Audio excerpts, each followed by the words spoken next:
মৰমৰ ছাত্ৰ-ছাত্ৰীসকল, তোমালোক আটাইকে মই মোৰ ইউটিউব চেনেল শিখাছ ক্লাছৰুমলৈ স্বাগতম জনাইছোঁ। আশা কৰিছোঁ তোমালোক আটাই কুশলে আছা।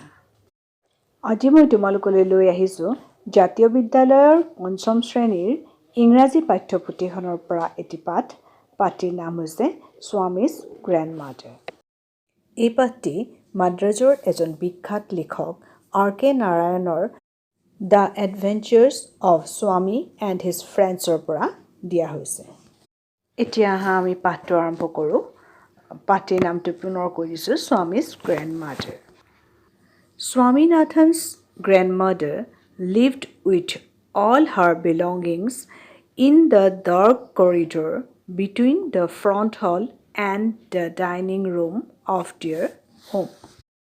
স্বামীনাথনৰ আইতাকে তেওঁৰ সকলোবোৰ বস্তুৰ সৈতে সিহঁতৰ ঘৰৰ সন্মুখৰ হলঘৰ আৰু ডাইনিং ৰুম মানে খোৱাৰ কোঠাৰ মাজৰ যিটো কৰিডৰ সেই কৰিডৰতে বাস কৰে। Her belongings consisted of a bed made of 5 carpets, 3 bed sheets and 5 pillows. তেওঁৰ যিবোৰ বস্তু সেইবোৰ হৈছে 5খন কাৰ্পেটেৰে তৈয়াৰ কৰা এখন বিচনা, 3খন বেডশ্বীট মানে বিচনা চাদৰ আৰু 5টা গাৰু। Swami felt safe in her room, which smelled of cardamoms, cloves and arecanut. স্বামীয়ে তেওঁৰ কোঠাত যথেষ্ট সুৰক্ষিত যেন অনুভৱ কৰে, যিটো কোঠা এলাচি, লং আৰু তামোলৰ গন্ধেৰে পৰিপূৰ্ণ হৈ থাকে। Swami loved the time that he spent with his grandmother.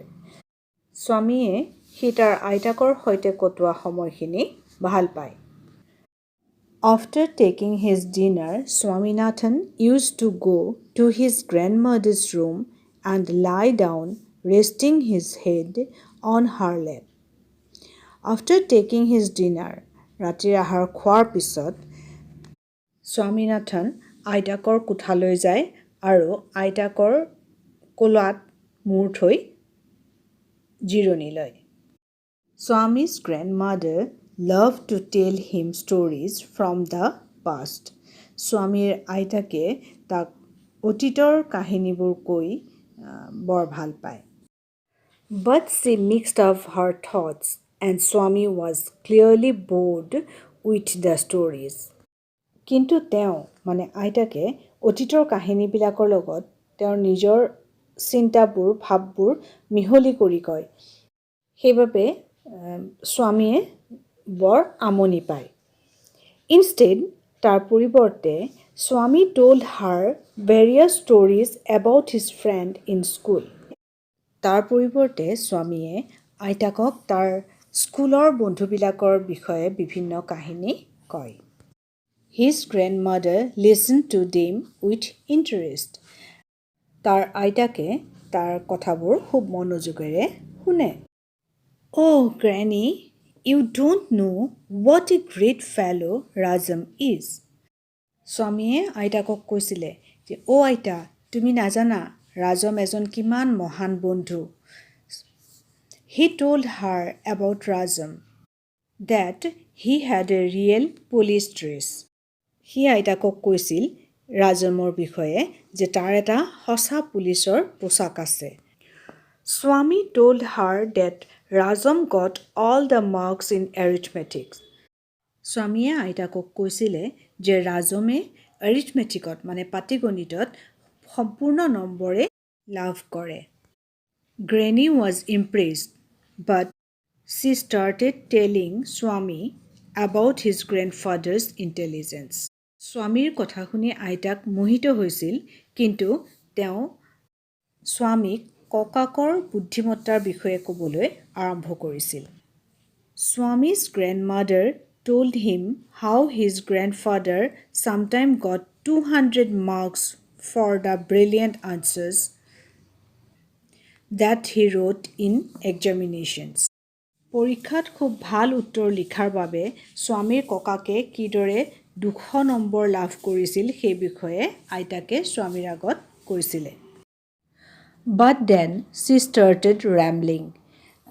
কিন্তু তাৰ পিছতে তেওঁ অলপ অন্যমনস্ক হৈ পৰে Swami told her about his friend Rajam. স্বামীয়ে তেওঁক তাৰ বন্ধু ৰাজমৰ বিষয়ে কৈছিলে Rajam's father was the police superintendent.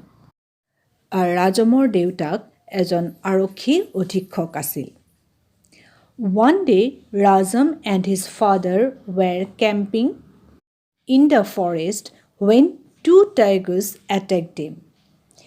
এদিন ৰাজম আৰু তাৰ দেউতাকে অৰণ্যত কেম্প কৰি থকা সময়ত দুটা বাঘে তেওঁলোকক আক্ৰমণ কৰিছিল Rajam took up his gun and shot the tigers dead.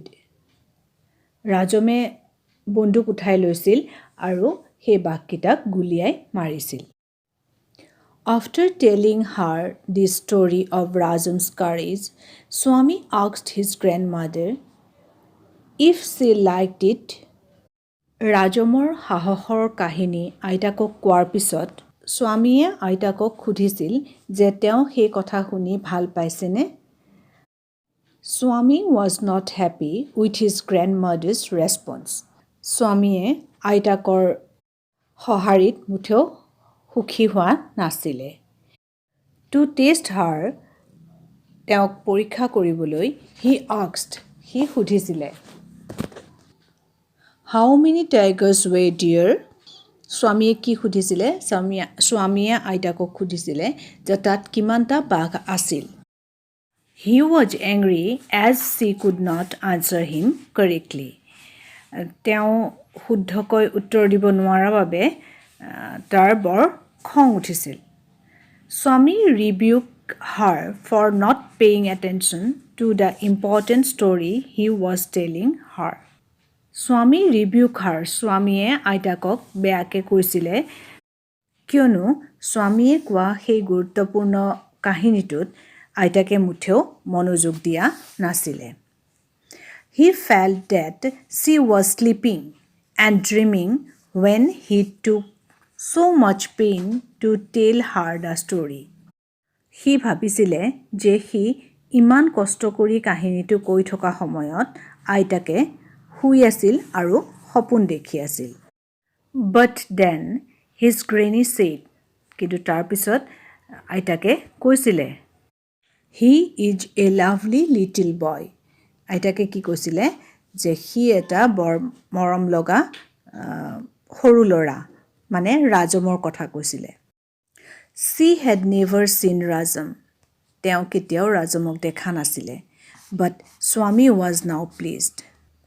কিন্তু স্বামী এতিয়া সুখী হৈছিলে মানে কিয় আইতাকে যেতিয়া ৰাজমক এটা মৰম লগা ল'ৰা বুলি ক'লে সেই কথাটোতে স্বামী আনন্দিত হৈছিলে কাৰণ স্বামী বন্ধু আছিল ৰাজম সেই কাৰণে ৰাজমক ভাল বুলি কোৱাত স্বামী সন্তুষ্ট হৈছিলে ছাত্ৰ-ছাত্ৰীসকল আজিৰ কাহিনীটো ইমানেই আশা কৰিছোঁ তোমালোকে কাহিনীটো শুনি ভাল পাইছা যদি তোমালোকৰ ভাল লাগিছে তেতিয়াহ'লে ভিডিঅ'টি লাইক কমেন্ট আৰু শ্বেয়াৰ কৰি দিবা আৰু যদি আজি প্ৰথম চাইছা চেনেলটো তেতিয়াহ'লে চেনেলটো সাবস্ক্ৰাইব কৰি থবা যাতে আগলৈ এনে ভিডিঅ' পাব পাৰা ইয়াৰ পিছৰ ভিডিঅ'ত মই ইয়াৰ প্ৰশ্ন উত্তৰখিনি তোমালোকলৈ লৈ আহিম তেতিয়ালৈকে বাই বাই